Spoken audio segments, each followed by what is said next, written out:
దర్శి ప్రజలందరికీ నేను ఒక విన్నపం చేస్తున్నాను. వైసీపీ కార్యకర్తలు ఎన్నో చోట్ల దాడులు చేస్తున్నారు. ఇప్పుడు నేను బొట్లపాలెం దగ్గరకు వచ్చాను. 155, 156 బూత్ దగ్గర 4-5 తలకాయలు పగలగొట్టారు.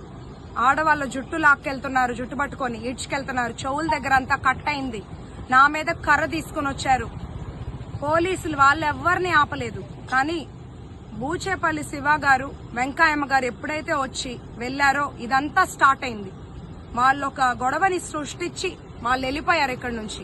మా ఓటర్లంతా, మన టీడీపీ, తెలుగుదేశం, జనసేన, బీజేపీ కార్యకర్తలు ఓటర్లంతా భయభ్రాంతులకు గురై ఉన్నారని నేను మద్దతు పలుకుతాను, నేను ఉంటాను, ధైర్యంగా ఓటేయండి అని వెళ్తే ఇప్పుడు పోలీసు నన్ను ఆపడానికి వస్తున్నారు.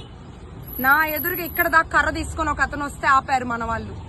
పక్క నుంచి ఒక మహిళా డాక్టర్ అని చూడకుండా బూతులు తిడుతూ వెళ్తున్నారు. మీరు నర్సరావుపేట ఇక్కడ ఏం పని అని నేను చెప్పలేను, అలాంటి పదాలు మాట్లాడుతున్నారు.